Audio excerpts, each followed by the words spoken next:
So you're no longer the Master Chief, you're the newest member of a squad of orbital drop shock troopers. They're the mysterious soldiers with the untold tale. We talked a lot about how could we still take people out of one character, put them into the body of another character, and not confuse people. An ODST, I think, takes the lessons of Halo 2 and feels a lot more natural. You're going from one ODST to another. It's not so jarring as it was with the Chief and the Arbiter. What the hell am I supposed to do with this inside a Covenant ship? Romeo the smartass or Mickey the kind of guy who just wants to blow shit up. Allowing the player to step into the shoes of all of these different characters in the squad makes this a game about what happens to that squad. It's hard to create not just characters, but then give them a relationship. That's even tougher.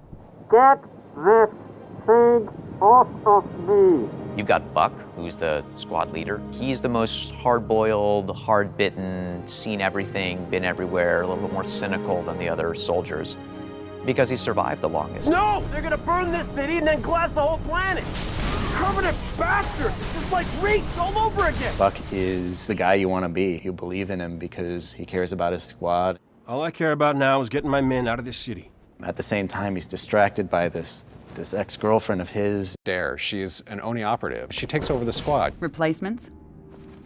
This many years into the war, who isn't? At least they listen. To me. And they're not gonna like what they hear.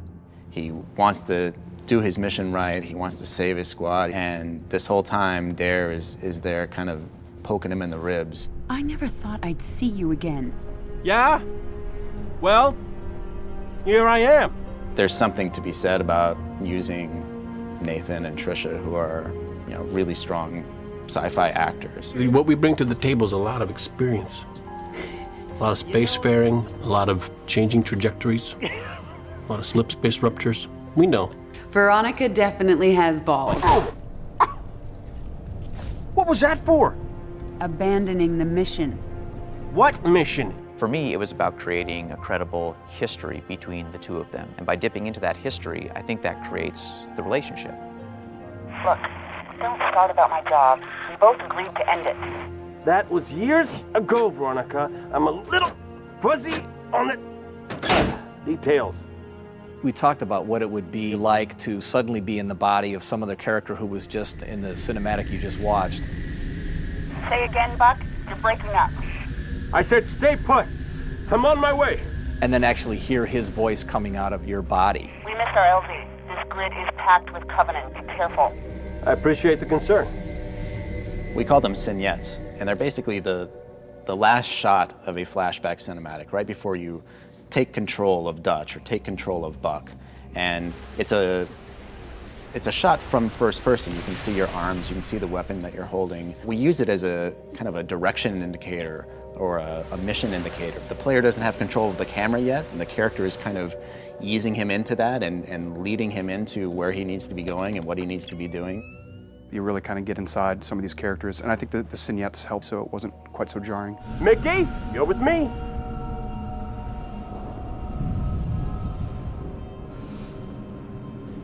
We often talked about the ODST as a kind of detective, lone gumshoe in the dark, mysterious city. Hey, let's drop one man that's not a Spartan on his own into a dangerous environment and let him really solve a mystery, let him find clues. We wanted to really get a different kind of Halo look and feel from what we've seen before.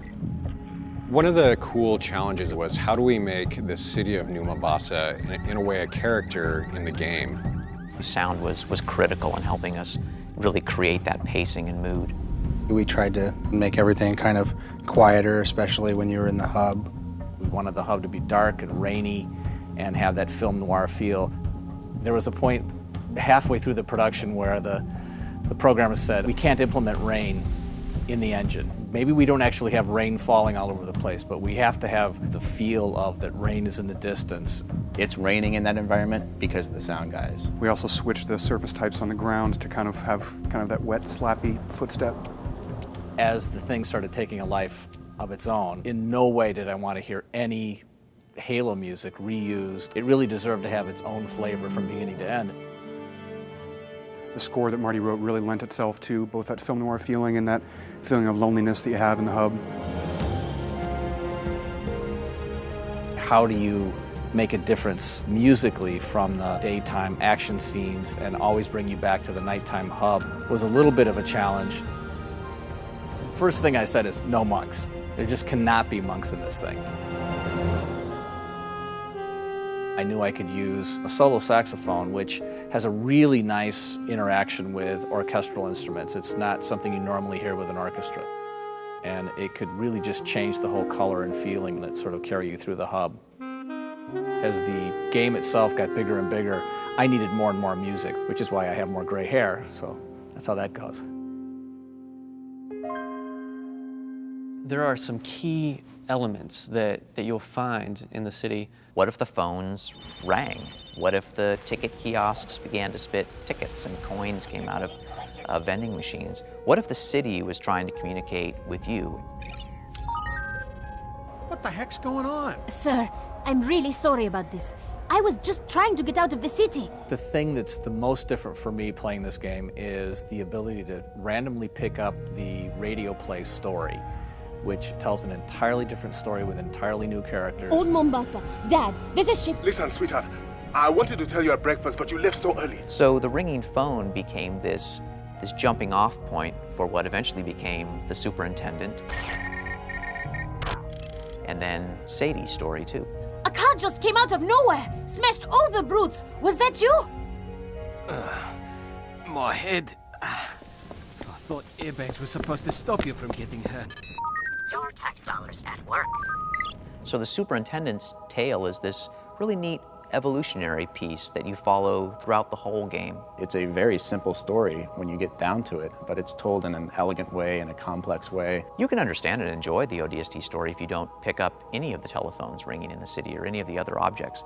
But if you do, you're going to be transported a little bit further back in time to the day before, but to a whole different world.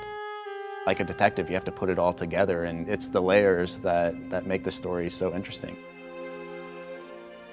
We wanted to make sure that you met the people of that city. You knew the stakes, what you were fighting for.